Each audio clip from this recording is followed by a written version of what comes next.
Hola, ¿qué tal? Muy buenos días. Muchas gracias a todos por acompañarnos el día de hoy. Hoy tenemos como invitado al doctor Vicente Royuela.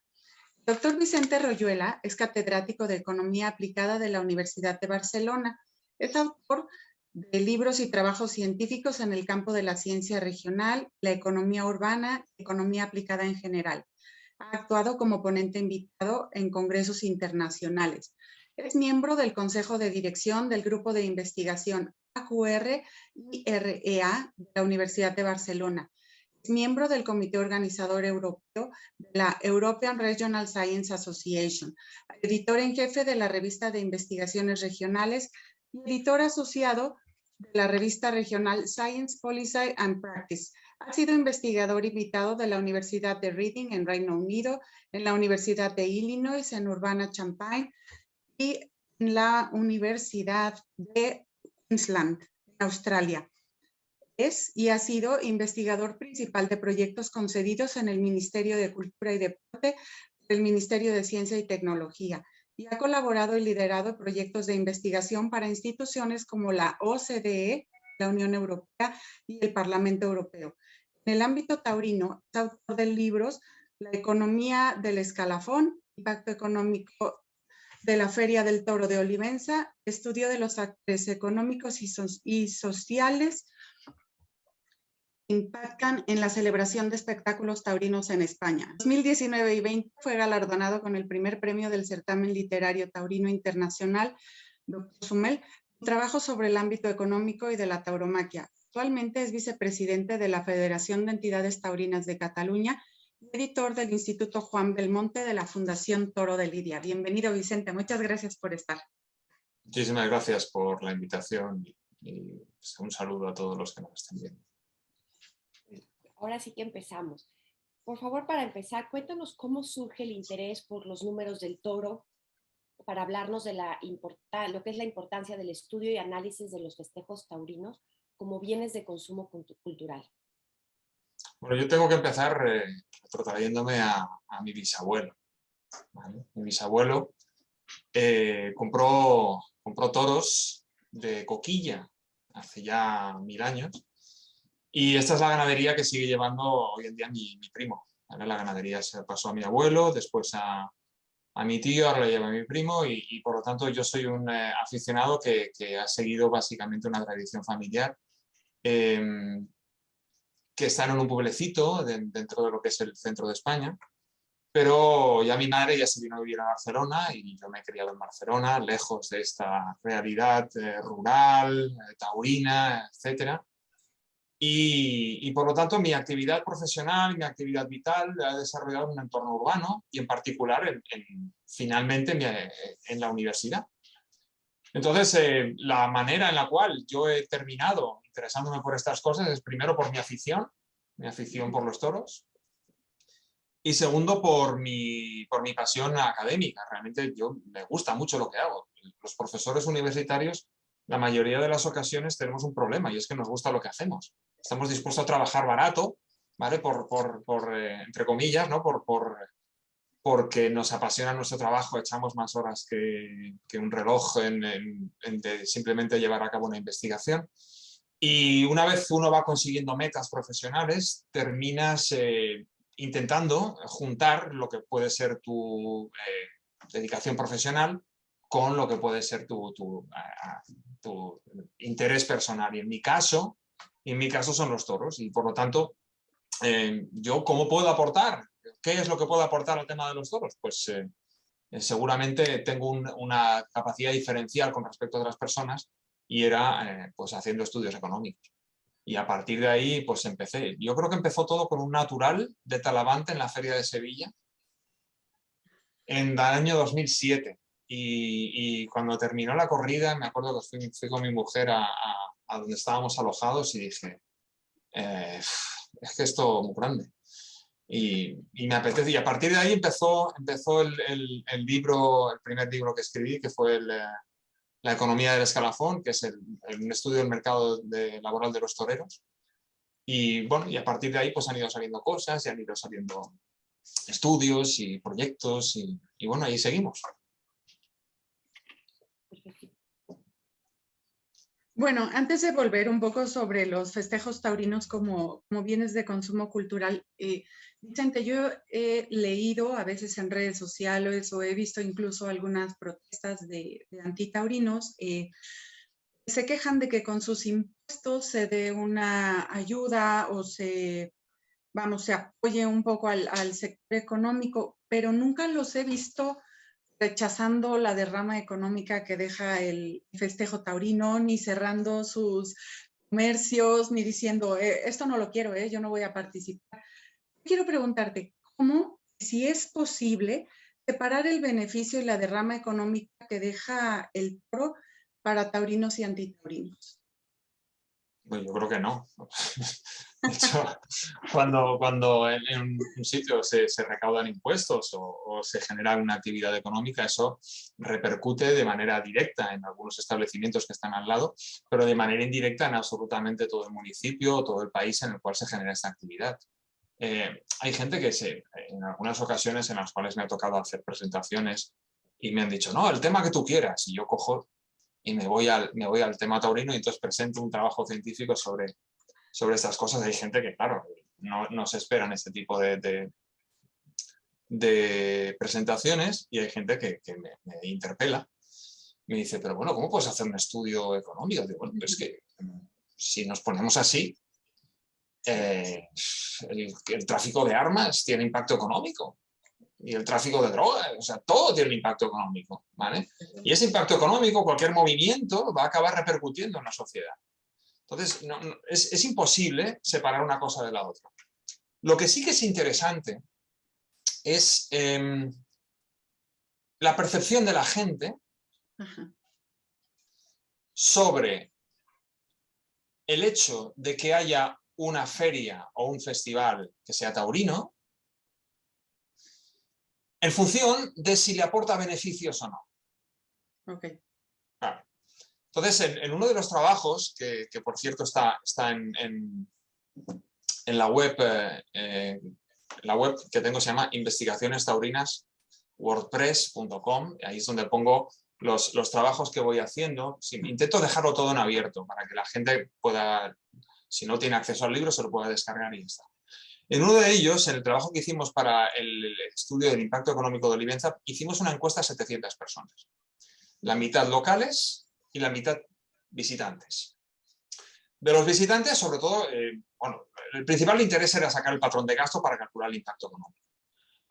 Y sobre todo eso se centra en los visitantes. Pero de los locales, y es interesante, les preguntábamos que qué les parecía que la feria fuera taurina.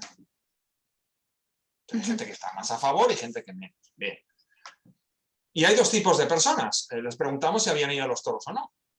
Entonces estaban los que habían ido, que no eran muchos, eran probablemente una tercera parte de todos los que habíamos encuestado, y los que no habían ido. Y por último les preguntábamos si ellos percibían una serie de ventajas o de inconvenientes relacionados con la feria. Entonces, ventajas de la feria. Se crea empleo, sale en la prensa porque se ha hecho un acontecimiento, trae mucha gente, hay mucha vida en el pueblo, en la ciudad. Inconvenientes, suben los precios, ahí no puedo aparcar, bueno, una serie de cuestiones. Todo esto lo meto en un modelo, que los economistas, modelos econométricos, ¿vale? Yo en particular además hago econometría, y entonces lo que hacemos es mirar si los beneficios que una persona observa de la fiesta que se ha dado, le cambian su percepción sobre el hecho taurino o no. Y los modelos son muy claros. Si la gente percibe que todo eso le aporta beneficio, la gente está dispuesta a asumir que la feria sea taurina. Y esto es particularmente así entre los que no van a los toros. O sea, si yo no voy a los toros, pero yo percibo que el hecho de que haya una corrida a mí me aporta algo positivo, pues bienvenido los toros, estoy de acuerdo, no tengo ningún problema. Entonces, los antitaurinos que quieren rechazar el dinero, lo tienen muy sencillo, como tú decías, Fernanda, cerrar la persiana. pero la gran mayoría de gente, cuando percibe que es algo que sí que le aporta, lo normal, por lo menos en los estudios que hemos hecho, lo normal es que estén encantados y que digan, no, pues adelante, pues sí, ya me va bien. Bien. Gracias. Bueno, un poco para explicar todo este mercado del que hablamos, ¿cómo podrías decir que hoy en día está conformado el mercado taurino? O sea, cuando hablamos de mercado de dineros, un poco si nos pudieras explicar a qué nos referimos cuando hablamos de mercado taurino. Bueno, cuando uno va al mercado a comprar tomates, ¿vale? Entonces está el que compra y el que vende.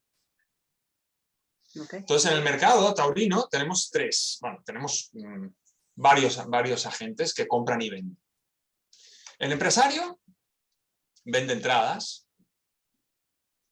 y el consumidor compra entradas. Entonces, desde este punto de vista, la gran mayoría de gente va al espectáculo que está en su localidad. Luego hay algunos que estamos dispuestos a coger un avión por ir a los toros, pero eso ya es droga dura. Pero en ese sentido es lo que en economía se llama competencia monopolística. Es decir, sí, en teoría hay competencia, pero al final de los finales yo solamente puedo ir a los toros a la plaza solamente hay una plaza en mi pueblo o en mi ciudad, por tanto solo puedo ir a esa. Entonces, aunque hay competencia, en la práctica hay un monopolio. Y esto hace que sea un tipo de bien particularmente delicado, pero bueno, hay que ser muy consciente de que este tipo de mercados hay que vigilarlos, puesto que en ocasiones el gestor de la plaza puede ejercer su poder monopolístico y puede conseguir rentas extras, ¿no? y sobreponer un precio demasiado alto para explotar a los consumidores, que somos los que vamos a comprar el billete, ¿vale? Entonces este es un tipo de mercado. Luego hay otro tipo de mercado, que es el mercado del empresario y del torero. El empresario, en este caso, es el que compra. O los ganaderos, el empresario es el que compra. Cuando yo me pongo a vender, tengo dos tipos de productos. Vamos a empezar por los toreros. Los toreros, voy a hablar de manera genérica, pero si yo hablo de un torero que está en la parte media del escalafón, que puede ser, no sé, por decir algo, pues un torero que está en una posición 15, 20, torea varias corridas al año, no es un torero, no es una figura del toreo, es un torero que puede estar en una corrida, pero puede no estar. No pasa nada, la gente no se va a llevar las manos a la cabeza. En ese caso sí que se puede decir que hay competencia. Entonces los toreros, aquí, ¿quién tiene el poder? El poder lo tiene el empresario. Y a estos toreros le pasa como a la mayoría de actores culturales que malviven. Esto no solamente pasa con los toreros. Esto hay unos trabajos que están publicados desde hace 50 años, que se llama La economía de las superestrellas. Superestrellas del cine, del teatro, de la música. Bueno, los toreros no son particularmente distintos.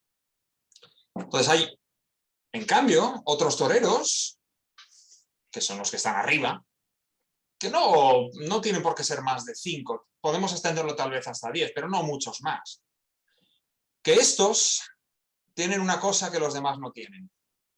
Y es que se llama morante. Morante, solo hay uno. Y ese uno tiene el monopolio de ser él, de ser Morante. Y como Morante tiene el monopolio de ser Morante, José Tomás tiene el monopolio de ser José Tomás, nadie puede competir con ellos, y por lo tanto pueden exigir el dinero que quieran. ¿Qué pasa? Que entonces quien tiene el poder de mercado es el torero, no el empresario.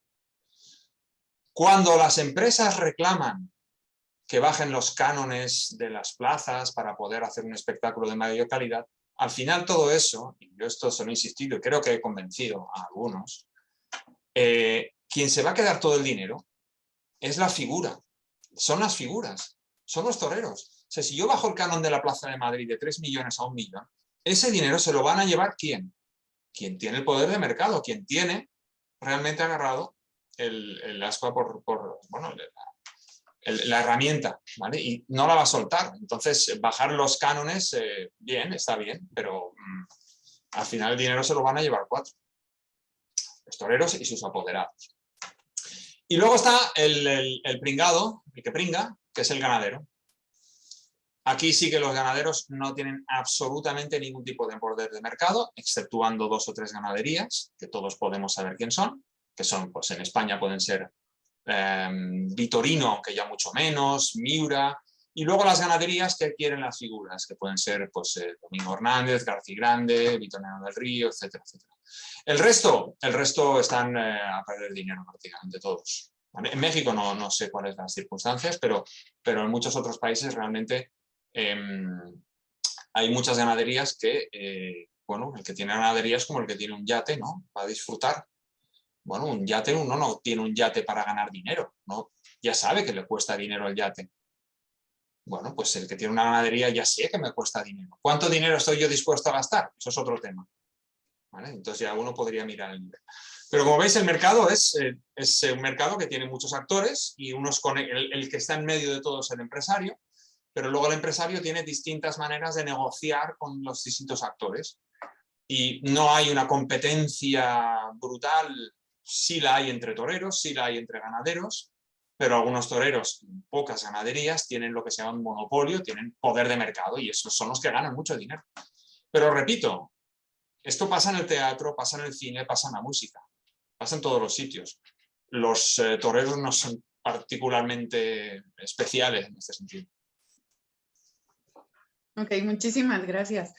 Vicente, a propósito precisamente del mercado, hablabas del empresario. Bueno, en la época novohispana, uno de los principales elementos que ayudó a que las corridas de toros y los festejos taurinos no se prohibieran o se suprimieran fue el grandísimo aporte que hacían a los ayuntamientos. Aquí yo quiero preguntarte, ¿cómo le reditúa hoy en día a los ayuntamientos la organización de festejos taurinos? Bueno, básicamente el aporte que tienen es, sobre todo y fundamentalmente, la gente que viene de fuera a gastarse el dinero. Si yo me gasto el dinero en mi pueblo o en mi ciudad, no voy a hacer ningún gasto particularmente extra, sino que todo lo que voy a hacer va a ser básicamente seguir gastando. Entonces lo único que consigo es mover el dinero, pero dentro del mismo sitio. Ahora bien, si yo consigo traer gente de fuera, ahí me está entrando dinero y ese dinero sí que es un dinero extra. En economía siempre hay una cosa que decimos, es que las exportaciones, cuando exportamos algún producto, sobre todo nos sirve para después importar. O sea, yo si vendo algo es para tener dinero y luego comprar otras cosas. Entonces, cuando entra dinero de fuera en un municipio, en un ayuntamiento, eso te va a permitir que se genere un montón de riqueza en la propia localidad, que luego va a permitir que yo pueda adquirir otra serie de productos, otra serie de bienes. Y en general, cuando en un municipio uno organiza una feria taurina, lo que observa es que se mueve mucha gente de muchos otros sitios. Y sobre todo si uno es capaz de organizar un festejo de calidad. Entonces ahí la masa de gente que va a venir va a ser mucho mayor y desde mucha mayor distancia. A partir de los patrones de gasto que hemos calculado en los otros trabajos, en general, un turista taurino gasta el triple, 3 veces más que un turista promedio. Por lo tanto, es absolutamente rentable organizar una feria taurina. Si eres capaz de conseguir un espectáculo de calidad que atraiga gente evidentemente, de las localidades inmediatas, pero también gente de mucho más allá. Esto va a hacer que el impacto sea muy, muy, muy fuerte. Y esto revierte tanto en términos económicos como en términos de empleo. De hecho, un euro gastado en la entrada tiene un impacto aproximado entre 4 y 5 euros en total. Por cada euro que un aficionado se gasta en una entrada, el impacto económico total está entre 4 y 5 euros. Yo creo que no es poco. No, Bueno, está muy hablamos bien. ahí de una cosa que le llamamos costo-beneficio, ¿no? Y en los toros hablamos, bueno, leyéndote, hablas mucho del beneficio social que hay, que traes con los toros. Si nos pudieras un poco hablar sobre eso, me pareció muy interesante leerlo.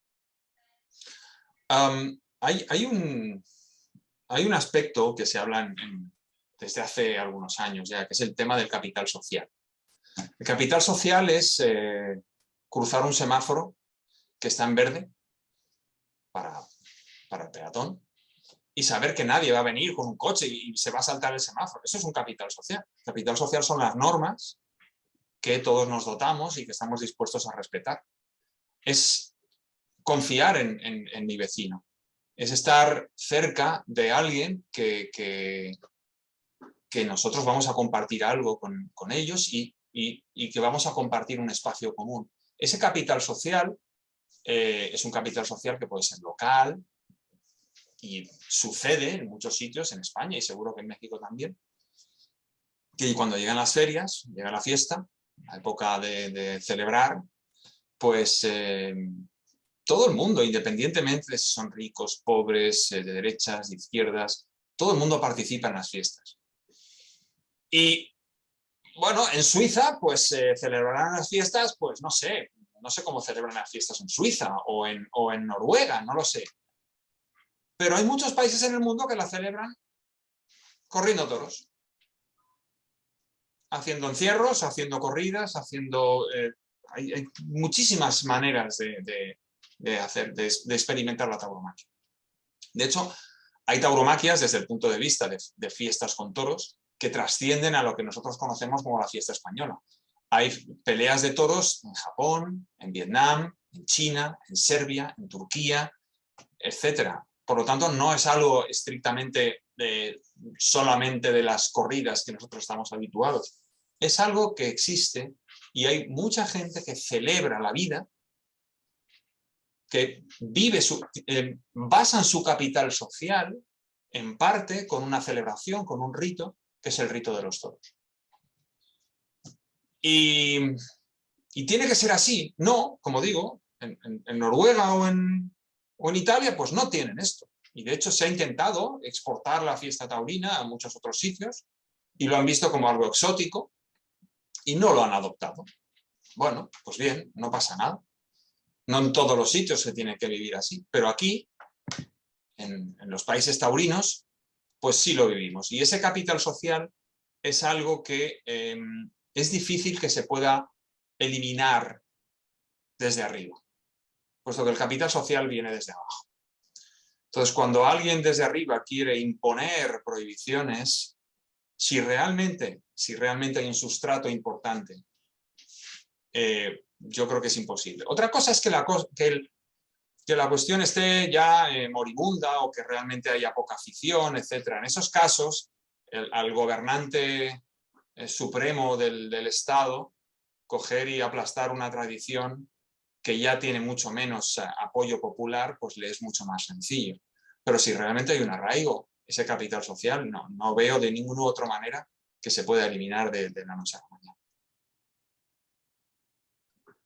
Ok, Gracias. muy interesante, muy interesante. Vicente, yo quisiera volver un poco, pero desde otra perspectiva, de nuevo, sobre esto de la importancia, la trascendencia que tiene la colocación de las figuras en el escalafón o de los toreros en el escalafón, y que nos hablaras también de la importancia que tiene asistir a todos los festejos y no solamente a los carteles de las grandes figuras. ¿Cómo impacta esto? Bueno, a ver, como decía, en el trabajo que hice en el 2007 analicé el mercado laboral de los toreros y básicamente seguía esta teoría de la economía de las superestrellas, en las cuales una persona que tenga un poquito más de calidad que otro va a actuar el doble y va a ganar el triple. Okay. Básicamente el orden, la escala digo el triple por decir una cifra, podría multiplicar por 10 o por 20. Hay un elemento clave a la hora de entender por qué va la gente a ver a un torero y no a otro. Si somos aficionados, es posible que nos sepamos el escalafón prácticamente entero y que conozcamos a todos los toreros. Si no somos aficionados, como le pasa a mucha gente del público que que acude a un festejo, si tiene 5 carteles delante, ¿cuál va a ir a ver? Pues al torero que le suena. Entonces yo, como he crecido en una época en las cuales había habido, y algunos siguen en activo, los toreros que llamaban mediáticos, que eran Rivero Ordóñez, Jesulín, el Cordobés, ¿no? Entonces todos estos toreros. Y eran toreros que mucha gente simplemente los conocía porque salían en la prensa no taurina. Eran toreros que tenían una perspectiva fuera de la plaza, que hacía que mucha gente los conociese y fuese a verlos. Y eso es normal, y eso va a seguir pasando. Pero no por sus cualidades técnicas o artísticas, sino por otra serie de factores que probablemente sean importantes. Entonces, si somos o intentamos valorar los méritos en el ruedo, es decir, ¿quién debería ser el mejor? Pues el que mejor dé el pase, o el que mejor haga la estocada, o el que mejor haga cualquier cosa, pues deberíamos premiarlo.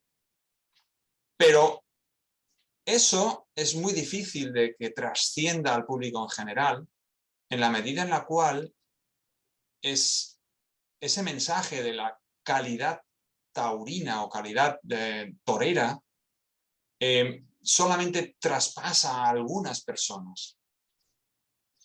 Entonces yo creo que es muy importante educar a la gente. Educar a la gente taurinamente. Y decir quién es el bueno, quién es no voy a decir el malo, quién es más bueno o menos bueno. Son todos buenos, ¿vale? Todos los toreros son buenos. Bueno, pero hay unos mejores que otros. Yo creo que ha sido seguramente se me puede criticar, pero yo creo que ha sido muy interesante la experiencia que ha habido ahora con el circuito de novilladas que ha ganado el compatriota Isaac Fonseca. Isaac Fonseca, no me salía el nombre, que además tuve la ocasión de verlo en directo, y estuvo media corrida volando por los aires. Le partieron los dientes y el hombre se levantaba, volvía allí como un perro, y si no hubiese ganado el circuito, lo conocería la cuarta parte de gente. Es así. Daba igual lo que pasó en el ruedo. Si no se lanza un mensaje, si no se intenta educar a la gente en términos de, oiga, que este es muy bueno, es mucho más difícil trascender. Por lo tanto, yo creo que uno de los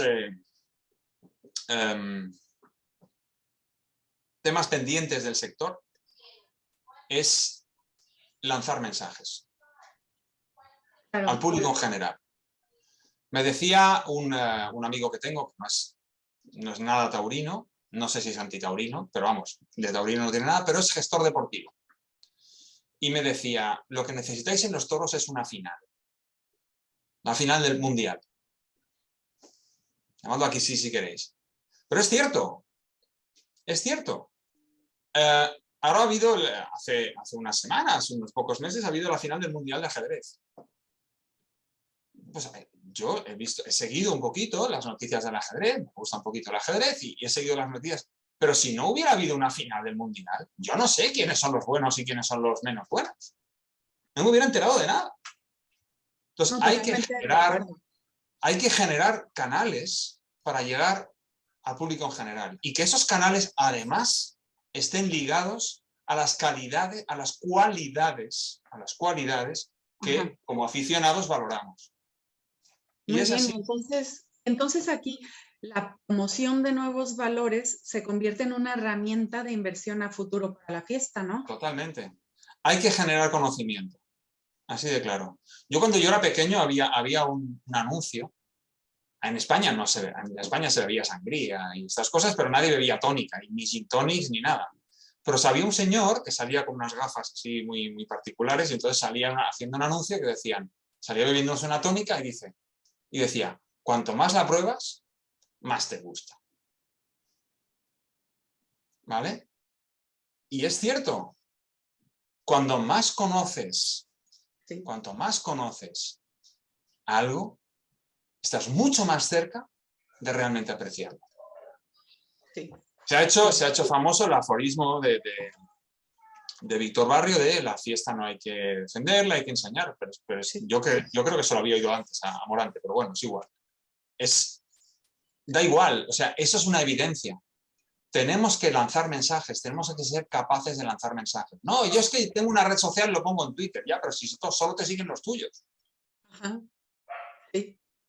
¿Qué consigues con eso? Entonces hay que ir mucho más allá y hay que tener una estrategia de comunicación. Y eso es lo que le falta a la fiesta hoy en día. Pero una estrategia de comunicación no es hacer un anuncio y ya está. Una estrategia de comunicación vale mucho dinero, tiene que estar muy bien pensada y yo creo que ese, como digo, es los deberes que tenemos que hacer los taurinos. Y ahí a lo mejor entrando un poco, que era lo que venía en la siguiente, lo que yo quería preguntarte, ¿no? Cuando al final del día es un mercado, hay oferta y demanda, ¿no? Si hay una oferta atractiva y una demanda. Pero qué importante es el conocimiento que tiene o la percepción que tiene el público de lo que le estás ofertando, ¿no? Cuando me refiero en el tema que mencionas varias veces, el conocimiento, lo acabas de decir, la tauromaquia hay que enseñarla, hay que enseñar qué es lo que es para que también el consumidor esté interesado en ir. Y se tiene que manejar como el mercado, pues si no publicito mi producto, si no hablo de mi producto, si no lo enseño, si no hablo cómo es, mi demanda pues, no va a ser la misma, a diferencia que si hay una publicidad sobre mi producto. Y yo creo que es más, yo creo uno por lo que estamos aquí, ¿no? La tauromaquia hay que enseñar lo que es, enseñarla en todos sus aspectos y también hablar de ella sin ningún tabú, sin nada, ¿no? Como algo normal y que somos personas normales y que nos encanta ir a los toros, pero que hay un producto ahí que puede gustarle a unos, a otros y que no todo el mundo tiene que ir a la plaza no todo el mundo tiene que ir a la plaza, sí, también hay que hablar un poco de respeto, pero sí hay un público importante cuando se ven las entradas que cuando se conoce el producto la gente va. Pero eso es complicado, es decir, ser capaz de encontrar el canal a través del cual tú vas a convencer a alguien de que eso es lo que yo tengo que hacer, eso es lo que buscan los políticos para que les voten, ¿vale? Los que venden Coca-Cola para que beban más Coca-Cola. O sea, eso es exactamente lo que todos buscamos. Como personas que intentamos trasladar un mensaje. Los profesores cuando enseñamos cómo lo tenemos que hacer para hacer eso. O sea, saber qué es lo que tenemos que hacer, yo creo que lo tenemos claro. La cuestión está en cómo dar el paso al frente. Ideas yo creo que se nos ocurren a todos 80.000. 80.000. Pero que las lleven a la práctica, realmente me sabe mal decirlo, pero no veo. Ahora he estado colaborando con la Fundación del Toro de Lidia, haciendo una evaluación de los circuitos de novilladas, precisamente, y de la Copa Chanel en la Comunidad de Madrid. Y bueno, pues para la hora de recoger información simplemente hemos difundido una serie de códigos QR mientras se vendía la entrada y la gente podía entrar con su móvil y hacer, y podían valorar el espectáculo que habían visto. Recibir también qué es lo que a la gente le gusta, qué es lo que a la gente no le gusta. Por favor, haga usted comentarios, por favor, dígame. ¿A vosotros os han preguntado alguna vez al salir de una plaza qué es lo que ha gustado? ¿Volverá usted? Por favor, deme usted su correo que yo le voy a mandar más información. ¡Nada! No. A mí una sola vez en Zacatecas cuando probaban los nuevos adminículos y sí me gustaron, pero esa es la única vez que me lo han preguntado. Pero en general no preguntan. Nadie nos pregunta. Ni lo que nos gusta, ni lo que no nos gusta, pero aunque solamente repito, o sea, ahora dicen que somos que Facebook coge información nuestra y luego la trata, y bueno, pero lo hace sin permiso. Pero si nosotros le pedimos permiso a alguien, por favor, dígame usted algo, la gente está encantada de decirnos cosas. Entonces nosotros tenemos que enseñar a los no taurinos la fiesta, que la conozcan. A las personas, a la gente que venga a la plaza, tenemos que darle la capacidad para que aprenda. Muchas veces se meten con los del tendido 7 de Madrid, supongo que lo habéis visto por la tele, que se ponen a protestar con el pañuelo verde, con las pancartas, todo está mal, etc. Ya, pero esa gente tiene una manera de ver la fiesta e intenta transmitir su mensaje, su manera de ver la fiesta a los demás. Y eso, yo creo que es justo lo que tenemos que hacer en general todos. Tenemos que intentar transmitir qué son los toros. Está muy bien esto de... Yo he llevado a muchos extranjeros a los toros. Y de hecho uno al final me llamaba por teléfono. ¡Que viene César Rincón! ¿Por qué no te viene? Digo, no. Yo tenía un fin de semana que no podía ir a los toros, pero que viene, pero te vas a ir, no vas a ver a César Rincón. No puedo. Y simplemente esta persona la llevó un día a los toros, le gustó, le encantó, no entendía nada, yo le iba explicando algunas cositas y luego quería repetir. Pero no es lo normal. No. Para empezar, uno tiene que dar el primer paso, tiene que ir allí. Y eso ya hay que, hoy en día, y lo sabéis muy bien, hay que traspasar muchos prejuicios, morales, ¿vale? El límite de la moral ha cambiado en muchas dimensiones, algunas para bien y otras, pues, bajo nuestro punto de vista, pues para no tan bien. Y ese dar el primer paso de acercar a la gente a la plaza, eso es muy complicado. Pero una vez los tenemos dentro, ayudémosle a entender la fiesta de los toros, a entenderla, a entender algunas cuestiones y que nos permite, y luego además educar al que no sabe, al que acaba de venir, enseñar qué cosas están mejor, están peor, esconder la pata atrás cuando uno da un pase, pues a lo mejor hay que no está bien, pero eso ya son otras cosas que no son de economía, ¿vale? Ok. Dale, María Ángeles. No, bueno, lo que pasa es que a mí este punto, sobre todo del conocimiento, lo has mencionado. Cuando yo hablo de toros, y vamos a decir, a la parte fría, que son los números, cuando hablo de la cantidad de familias que también se benefician de eso, porque ahorita hemos hablado del empresario o el torero o el ganadero, ¿no? Pero están la gente que vive en el campo, que también es una economía que vive todos los, en México les llamamos los caballerangos, allá le dicen los mayorales, ¿no?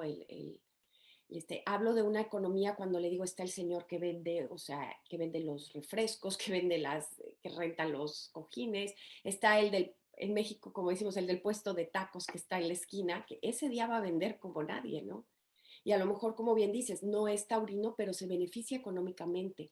Entonces, también a mí se me hace un argumento importante cuando se defiende, o sea, cuando se hace una defensa de la tauromaquia, enseñar la cantidad de gente que se beneficia económicamente de las corridas de toros. En tus estudios hablas mucho del festejo popular, que allá a lo mejor no hay una entrada, o sea, no se paga una entrada, todo el mundo está en la calle. Pero está el del local que levanta su persiana y también gana dinero, ¿no? Entonces, para mí, enseñar todos estos dineros del toro se me hace que es también fundamental para que la gente lo conozca, que creen que a lo mejor vivimos en la clandestinidad o algo así. Es una actividad legal que paga impuestos, ahí va, y que todos se benefician de esta actividad.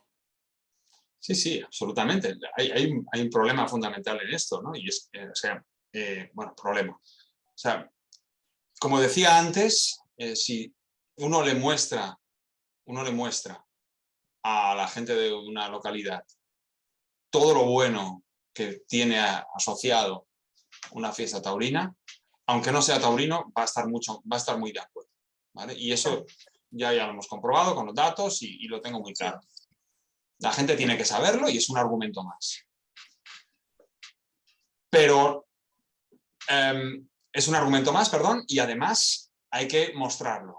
Hay que hacer estudios de impacto y si pudiera ser de todas las ferias del mundo y recoger información y ponerla bien grande, decir, señores, esto es así. No somos cuatro gatos. Esto importa a mucha gente. De manera directa, pero también de manera indirecta importa para mucha gente.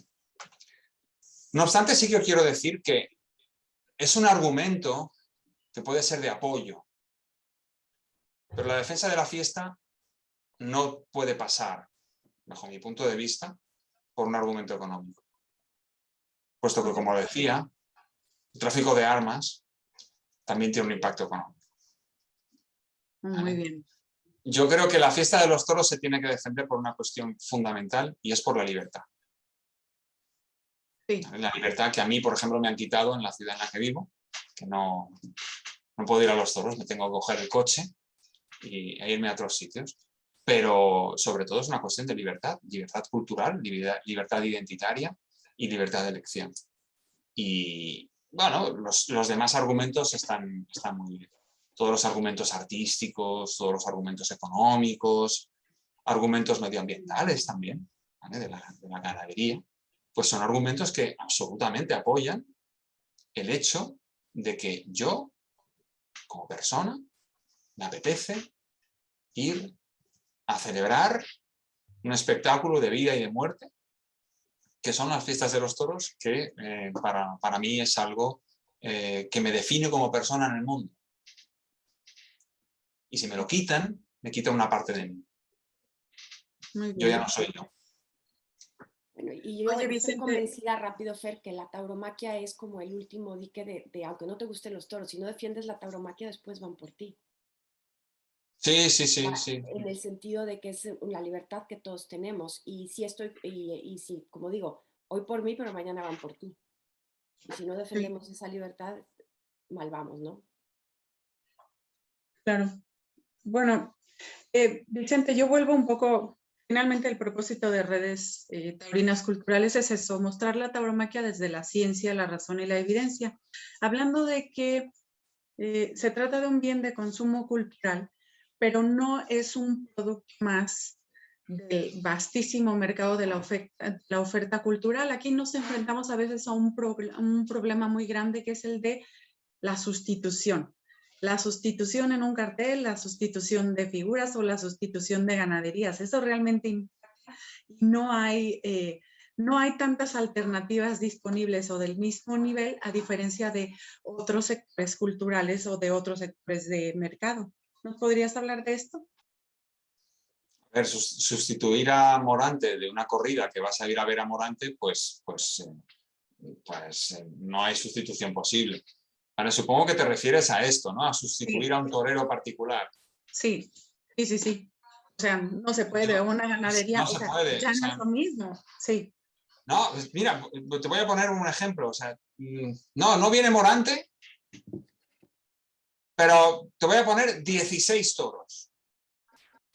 No me Con el torero número 14 hasta el 69 del escalafón. ¿Verdad? Es que me voy. Al cuarto me voy. Claro. O sea, es algo que se conoce como la no sustituibilidad del talento. Tú no puedes sustituir un producto por otros dos. Si yo tengo una patata grande, pues puedo sustituirla por dos patatas medianas o pequeñas. Ajá. Pero con el arte no puedes hacer eso. Tú no puedes coger un toro y sustituirlo por dos novillos. No. Es que no es lo mismo. Oh. No, pero el toro tiene 4 años y dos novillos, 2 años cada uno, pues te suman 4. No. Entonces, es algo que, bueno, pues el empresario, si se cae un matador del cartel por una circunstancia que uno no puede controlar, por ejemplo, COVID, creo que pasó, Morante no pudo ir a Cali, y ¿qué haces? Bueno, pues los empresarios ahí pues intentan buscar algo similar, o bien en muchas ocasiones lo que hacen es dejar el cartel en un mano a mano, ¿vale? O en cambio pues lo amplían y ponen, en lugar de Morante, ponen a otros 2 toreros. Bueno, son circunstancias muy complicadas, pero es algo que absolutamente no tiene solución, puesto que, como digo, no puede sustituir simplemente calidad de una manera, un tipo de calidad, por cantidad o por otro tipo de calidad que a lo mejor es la que no aprecias como producto. Bueno, Vicente, un poco para cerrar, la verdad ha sido muy, muy ilustrativo todo lo que nos cuentas. Como decimos, la tauromaquia hay que enseñarla y siempre lo vamos a estar repitiendo, ¿no? Y tú, desde tu punto de vista, qué retos ves para la tauromaquia en este 2022? Hay un reto a largo plazo, y lo tengo muy claro, que es el tema de la comunicación. Y yo creo que ya lo he apuntado hace un momento, Sí. y es el de trascender nuestro pequeño mundo, que es muy grande, pero en términos relativos no deja de ser minoritario. En España, uno de los cálculos que he hecho es que un 25% de la gente declara un interés por los toros de 5 o más, en una escala de 0 a 10. 25% es una cuarta parte, no es mayoritario, pero un 25% son 11 millones de españoles. Mucha gente, mucha gente. Por lo tanto, hay que trascender de ese espacio e ir mucho más allá. Yo creo que el reto fundamental para mí es el de la comunicación. Y luego ya, en particular, para 2022 hay dos retos clave. Primero, superar el miedo a la COVID. A partir de los cuestionarios que hemos hecho con lo que comentaba de las ferias de la Comunidad de Madrid, preguntábamos a la gente cuántas corridas había asistido en 2019 y a cuántas corridas pensaba asistir en el año en el cual estaba teniendo lugar. Entonces, el que había ido a más de 10 corridas en un año normal, también esperaba ir a más de 10 corridas en el siguiente año. Pero si distinguías entre los que manifestaban preocupación por COVID y los que no manifestaban preocupación por COVID, estaba clarísimo. Los que tienen miedo van a ir a muchas menos corridas. Y sigue habiendo mucha gente todavía con miedo por COVID. Por lo tanto, no hay ninguna discusión. Y todo esto lo metimos en un modelo econométrico, que es lo que os decía antes y tal, y el principal predictor para saber cuánta gente va a ir a los toros es el miedo a COVID. Mientras no superemos la pandemia, va a haber una menor afluencia a las plazas y los empresarios van a ser precavidos y cautos, lo cual es razonable, y van a organizar menos festejos. Por otro lado, es lógico, no estoy diciendo nada del otro mundo. O sea, yo creo que mientras no superemos la pandemia, va a ser muy complicado, ¿vale? Y el segundo elemento, desde el punto de vista económico, es ajustar las cuentas de la corrida. Los festejos son costosos. Comprarse un buen coche vale dinero, pues porque tiene muchos gastos, tiene muchas cositas, todas muy sofisticadas. Montar un festejo taurino es muy caro. Criar un toro de lidia es muy caro. Pagar a un buen profesional que se está jugando la vida, se tiene que pagar. Se tiene que pagar. Y todo eso se junta con que va a ir menos gente a la plaza. Entonces, es una ecuación como que algo falta en esta ecuación. Si uno pone todas las cosas juntas, ingresos y gastos, al final el resultado es menor que cero. Entonces, ajustar las cuentas es el factor fundamental. Porque ahora mismo yo no tengo claro de que todos los empresarios les está saliendo rentable, me gustaría pensar que sí, organizar festejos. Segundo, los toreros están sufriendo enormemente en su cotización y están cobrando mucho menos de lo que cobraban antes y muy posiblemente cuando la gente vea estas cosas, si esto va a durar mucho, yo me quito, porque para el riesgo que estoy sufriendo y lo que me tengo que preparar, posiblemente no valga la pena. Y tercero, los ganaderos. Si los ganaderos ya antes les pagaban poco, ahora todavía les han dado una vuelta de tuerca. Y los ganaderos, en otro estudio que estaba en la web que comentaba antes, que hice una encuesta a unos 130 ganaderos aproximadamente, bueno, pues una cuarta parte de ellos están pensando en enviar la ganadería al matadero o vender. Comprarse un buen coche vale dinero, pues porque tiene muchos gastos, tiene muchas cositas, todas muy sofisticadas. Montar un festejo taurino es muy caro. Criar un toro de lidia es muy caro.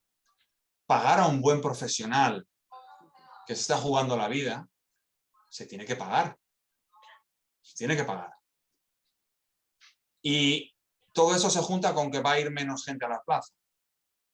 Entonces, es una ecuación como que algo falta en esta ecuación.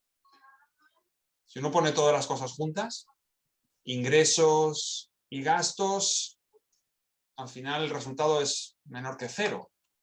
Entonces, ajustar las cuentas es el factor fundamental. Porque ahora mismo yo no tengo claro de que todos los empresarios les está saliendo rentable, me gustaría pensar que sí, organizar festejos. Segundo, los toreros están sufriendo enormemente en su cotización y están cobrando mucho menos de lo que cobraban antes, y muy posiblemente cuando la gente vea estas cosas, si esto va a durar mucho, yo me quito, porque para el riesgo que estoy sufriendo y lo que me tengo que preparar, posiblemente no me valga la pena. Y tercero, los ganaderos. Si los ganaderos ya antes les pagaban poco, ahora todavía les han dado una vuelta de tuerca. Y los ganaderos, en otro estudio que estaba en la web que comentaba antes, que hice una encuesta a unos 130 ganaderos aproximadamente, bueno, pues una cuarta parte de ellos están pensando en enviar la ganadería al matadero o vender. Y prácticamente todos han reducido el número de vacas de vientre, el número de reses a lidiar, etc. Y aquí sí que tenemos un problema, porque si se acaban los toros, se acaba la fiesta. Entonces aquí yo creo que sí que hay que cuidarlo y no ir siempre a apretar al más débil, que siempre es el que tiene menos poder de mercado. No es que sea el menos importante, sino es el que tiene menos poder de mercado, que es el ganadero. Entonces, retos yo, como digo, 3. Comunicación, superar la COVID y finalmente ajustar las cuentas. Si puede ser de la manera más justa posible, pero no es fácil. Muchísimas gracias, Vicente. De verdad ha sido delicioso platicar. No me imaginé nunca que me iba a gustar hablar de economía, porque a mí los números me dan como... pero ha estado de lo más ameno. Muchas gracias. María Ángeles, no sé si tú quieres agregar algo. No, yo muchísimas gracias. Para mí, como digo, es un tema fascinante. Es muy interesante oírlo desde el punto de vista de un economista tan reconocido y a veces también nos cambia la perspectiva, pero de verdad, muchísimas gracias. Bueno, pues un saludo muy fuerte desde Barcelona, ¿vale? Y ha sido un placer poder platicar con ustedes, y un saludo a todos los que nos estén viendo. Y aprovecho y les comento que si hay algún catalán viéndonos, que tenemos un premio en la Federación de Entidades Taurinas de Cataluña. Hemos convocado un premio, y es un premio de investigación para gente joven que esté estudiando los últimos cursos de la educación secundaria antes de entrar a la universidad o terminando, y tengan que hacer un trabajo de fin de estudios, o gente que tenga que hacer un trabajo de fin de grado o de fin de máster. Si quieren hacer el trabajo sobre toros, pueden participar en el premio. Como el premio lo convocamos los catalanes, la Federación de Entidades Taurinas de Cataluña, lo hemos restringido a gente que esté estudiando en Cataluña o que, sin ser catalanes, o que siendo catalanes viven en algún otro sitio del mundo. Y bueno, si es el caso que conocen a alguien que pueda estar interesado, pues adelante.